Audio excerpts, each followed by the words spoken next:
And Dexteram Treachery is part of something bigger called Dexteram Family. Dexteram Family started with a guild called Dexteram Tzinch back in Warhammer close to 6 years ago.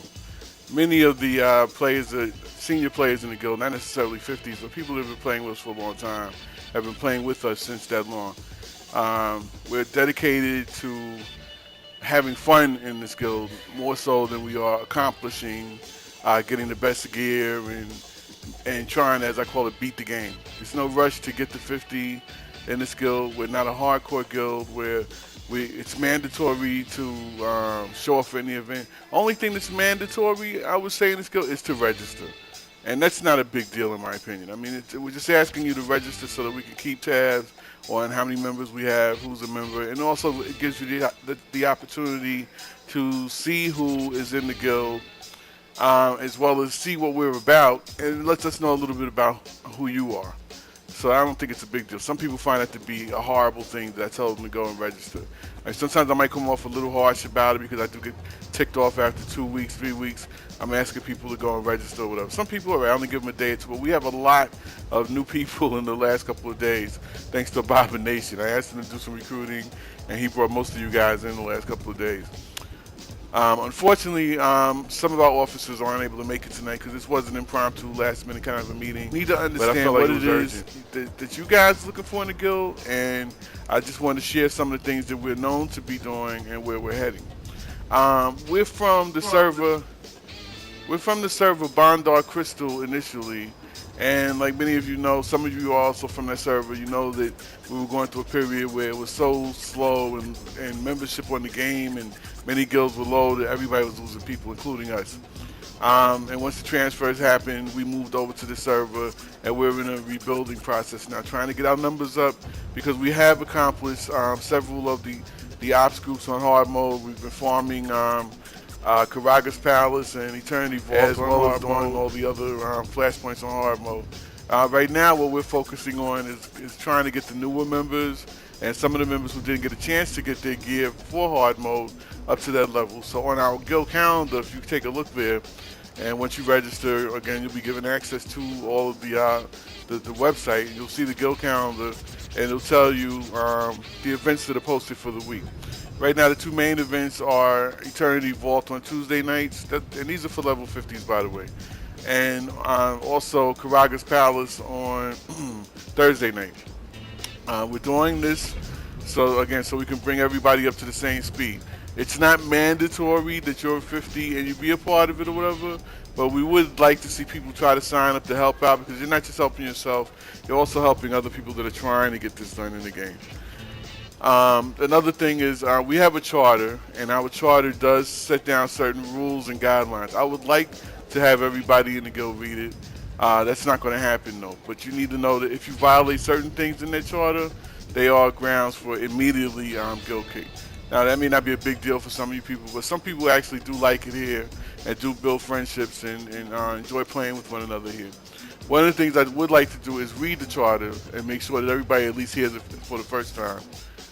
Before I do that, again, this guild, this family started in Warhammer. The current family leader is not myself. It's a person named Valmaric.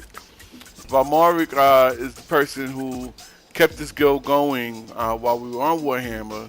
I'm just the person that got it started when we came to Star Wars, and I was the one with the most enthusiasm about making this thing happen. And I was an officer and a top officer when we were on Warhammer, so it was natural that I became the guild leader here. Valmaric doesn't really have a big interest in playing here, although you will see him from time to time. Right now he's having internet trouble, so he may or may not be around in the next few days. We also have another game that we have a guild in, which is Secret World. Our guild in there is Dexteram Familiar. That's run by another one of our members, Frieden. And we will in the future have a guild in the game, Guild Wars 2. For any of you that may be interested in playing these, feel free to go down there and talk to Frieden if you want to play Secret World, or if you want to join up in Guild Wars 2 when it comes out and be a part of that. Feel free to be a part of all three of them if you like to, and you can afford to play them. Now, getting back to our charter. Dexteram Family Charter, Guild Tenants. Dexteram Family is a social casual guild based on discipline and organized realm versus realm play, fun events, and optional end-game PvE. It is not necessary that we are the number one guild on the server, but it won't hurt either to give it our all. We play it to have fun and to be casual, so to that end, we are looking for players whom are casual players because life comes first. They also help out for players that are and look for players that are here to have fun.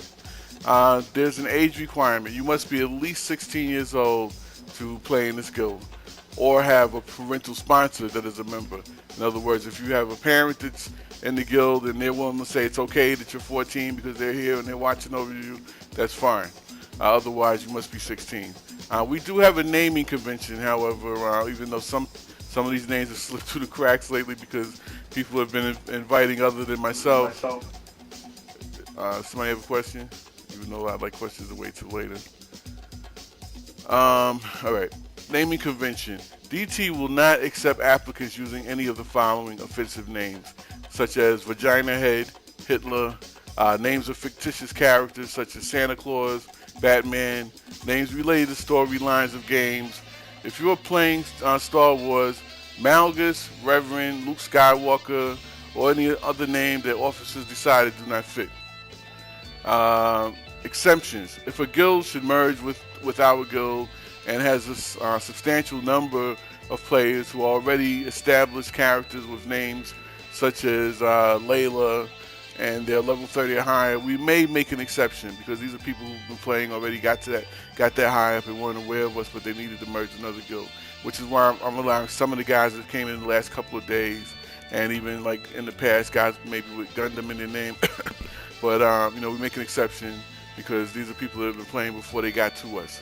But please, after that, try not to create other characters that have names that, like Bugs Bunny or Goldilocks and the Three Bears. We don't want that in this guild. It's not that kind of a guild. Where was I? Characters' names for members that have been approved, then later create. Okay, I just doubled that. We ask our members to check here often, as all guild business and news will be posted on the guild forums. We also allow all players to have alts in the guild and ask you to keep us informed as to who your alts are. Post who your alts are in your members' notes. This way, people will. One of the officers will be able to list it. If you can't list it yourself, if you don't have access yet, and we'll know, well, one of these 10 names or whatever belongs to somebody else. Because what happens is at the end of 60 days, I take a look at the list, and I see that somebody hasn't been playing, and if he's not connected to a main or whatever, like for instance, I'll say if I see Blast, if the character's name is Juicebox, and I look to see who his main is, and there's no main, he hasn't played in 60 days, I'll remove him from the guild. But if I look at his member notes and it says Blast is alt, then I'll say, okay, well, Blast has been playing, so his alts are okay in the guild. So please put a member's note if you want to protect your alts in the guild that you may not be playing on a regular basis. DT has a zero tolerance policy. Tolerance policy with dealing with issues and offensive language. Offensive language includes, but is not limited to, being disrespectful to others about their religion, politics, or sexual preferences. Also, AFKing in war zones, hacking, exploiting, gold farming, and/or supporting gold farmers, begging, and etc. is a violation of the guild charter and will result in expulsion from the guild. Okay, if you're in a group setting like you're doing a flashpoint, we have need versus greed rules for the guild. See, we do this for the guild because what one person does affects our name overall. If you're a ninja and you go into a group with a pug or whatever, and you start just taking everything, it makes the whole guild look bad because now people start saying, oh, DT is a ninja, not just the one individual. So we don't tolerate that. If someone should come to me and say, listen, your player was in a pug with us and they were ninjaing, I may let it slide if your argument is no, it didn't happen. But if I hear it again, I'm not going to ask questions. I'm going to kick you right out of the guild on your ninja ass. Okay, need versus greed. When in a group, guild or not, and it drops a roll for the need button should only be used if the item is an upgrade for the current advanced class you are playing.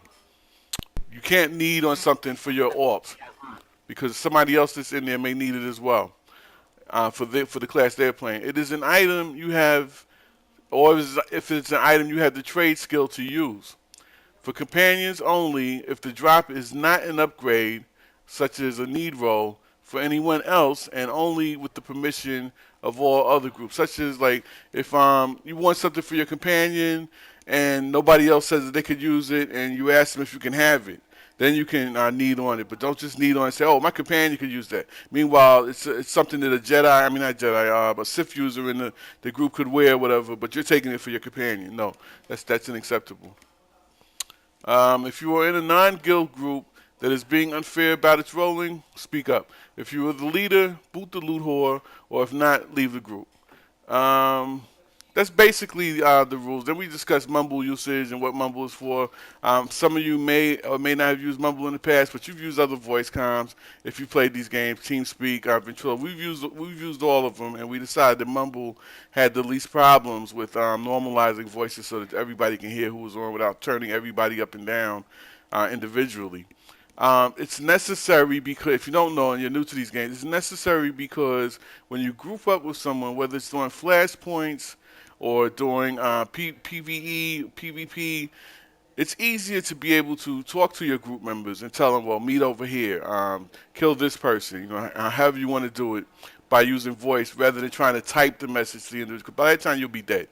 Especially if we're doing an ops groups, because the leader is directing everyone what they need to do on a certain boss and where they need to be. And if you can't hear him, you'll get everybody wiped, and the instance will take forever to get done. So those are the main reasons we use it. The other reason we use it, because like I said, this is a casual guild. This is a casual guild, and we do like to get together and just chat. Sometimes we log in. I may not even be in the game, but I'll see friends online or whatever. I'll log in. We'll start joking around. We'll start talking. Or I may be logged in and just hopping around in the middle of town or whatever, and just talking and hanging out with guys or whatever. Because this is a social guild. Like I said, we've known each other for a long time, and even some of the guys I've only met this year or in a few days or whatever, they become quick friends. Where we enjoy each other's company, we kid around, and it's that kind of a guild. That's pretty much all I wanted to say about who we are and what we represent. One thing I would like to see, though, is that anything that you feel like you need in this guild or you have a question on, like I said, there's times I could be a prick or whatever, but usually I feel like it's justified because somebody gave me a hard time. But for the most part, I like looking out for everyone in this guild. I will help you out. If you contact me and say you need someone to help you do heroics and I'm available, I'll run out there. Or I'll try to see if somebody else is available that'll help you out. Or I have offs. I always have offs like at every different level range that'll go into the war zone with you if you rather do it that way or whatever. But also come to me if you have a question or if you need help with something. Don't feel like you can't talk to me or whatever and ask for some help or whatever. I don't know everything, but I do have officers that I try to look at as though they know different things about different aspects of the game so they can help you out, even though most of them aren't here tonight. Officers you may have met already is Abomination. He's my right-hand man. And then we have Armchair, who you probably haven't met. Nar's always around. You probably met him. And that's it right now, because a few of the officers I've lost already, the Secret World. But I'm always looking for new people as well. I mean, some of you guys may have just started and may feel like you're up to it. One of the requirements is, though, that you have to be a level 50 to be an officer, and that's just so that I know that you're dedicated to playing this game. Again, like I said, we have a calendar, we have events on it. If you want to see a certain type of event put on there for a group and a weekly thing, let me know. I'll be glad to put it up there. If you can get the people to go, I'll help you get the groups together to run stuff. It's not just my calendar, it's everybody in here's calendar. We have a guild bank that has 3 different vaults in it right now for different tiers. Some of you guys can only access the first tier because you're new in it, but you can see what's in the other ones. If you see something in the other one and you think that you can use this or you need it or whether it's equipment or whether it's a crafting item, whatever it is, ask myself or another officer, we'll get it out of there for you. Also, if you feel like you want to contribute something and you can't get it in there, let someone know, then they'll put it in there for you. The vault is there for you guys. It's not my vault. I don't go in there and take the money out and spend it on stuff I need personally, sell items so that I can buy gear, whatever. I try to put money in there whenever I got some change on me, which is broke, but yeah, so that's what I try to do here. Like I said, basically, I just want this to be a little get to know who we are session, and for me to get to see you guys and get to know a little bit about who you are. That's our charter. This is who we are, and this is what we look forward to.